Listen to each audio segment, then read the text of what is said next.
এ কোরআন বলছে আমার ভিতরে শুধু রাজনীতি নাই, গোটা বিশ্বকে রাজনীতিকে আমি শিখাই,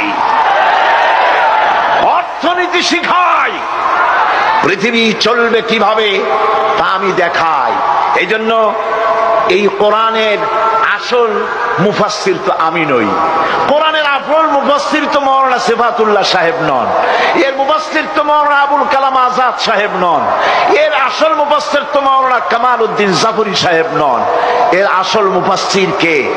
কোরআনের আসল মুফাসসির, জেনুইন অথেন্টিক ইন্টারপ্রেটার, আল্লাহর পক্ষ থেকে নিয়োগ প্রাপ্ত মূল মুফাসসির যিনি, মূল তরজমানুল কোরআন, কোরআনের ভাষ্যকার যিনি, তিনি হচ্ছেন সর্বকালের সর্বযুগের সর্বশ্রেষ্ঠ মহামানব বিশ্বনবী জনাবে মুহাম্মদ রাসূলুল্লাহ সাল্লাল্লাহু আলাইহি ওয়াসাল্লাম।